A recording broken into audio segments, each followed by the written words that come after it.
আমার বড় ভাই আরো দুজন হাজি সাহেব সহ উপস্থিত এই দিনই প্রতিষ্ঠান পরিচালনার জন্য যারা উপস্থিত আছে সবাইকে আমার সালাম। আসসালামু আলাইকুম ওয়া রাহমাতুল্লাহি ওয়া বারাকাতুহু। সর্বপ্রথম মহান রবের দরবারে শুকরিয়া জ্ঞাপন করি যে আল্লাহ তাআলা আমাদেরকে সৃষ্টি করে আশরাফুল মাখলুকাতের সর্বশ্রেষ্ঠ মানব হিসেবে আমাদেরকে সৃষ্টি করেছেন। সেই মহান আল্লাহর দরবারে আমরা শুকরিয়া আদায় করি, সবাই বলি আলহামদুলিল্লাহ।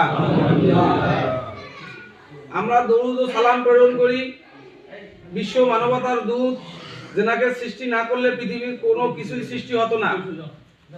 সেই রাসূলের পাকের শানে সংক্ষিপ্ত দরুদ পাঠ করি, সবাই বলি সাল্লাল্লাহু আলাইহি ওয়াসাল্লাম। যাই হোক, আমি ছোট মানুষ, আপনারা যারা এখানে উপস্থিত হয়েছেন আপনাদের পায়ের ধুলির যোগ্য আমার নাই। আমার চাচাজান এখানে আছে, আমার পিতৃ সমতুল্য চাচাজান। এই প্রতিষ্ঠান সমস্ত অর্থায়ন উনি করেছেন, কিন্তু আমার মনে কিছু দুঃখ জাগে।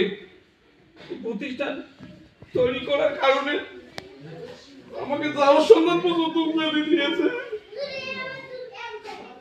দেখ, আমার কোনো দুঃখ নাই। এই প্রতিষ্ঠান আজকে যে পরিচালনা হচ্ছে আমার বুক ভরে গেছে। এই প্রতিষ্ঠান দেখে আজকে আমার বুকটা ভরে গেছে। আমি আজকে ছাত্রদের হাতে যে বই তুলে দিতে পারতেছি, কি কারণে আমাকে অপমান দিচ্ছে আল্লাহ তাকে মাফ করুক। আমি কারো নাম বলতে চাই না। আমার মনে কোনো দুঃখ নাই, কিছু কান্না সুখের আছে, কিছু কান্না দুঃখেরও আছে। তুমি কথাটা বলতে চাইছিলেন না, কথাটা এমনি বেড়ে চলে আসলো।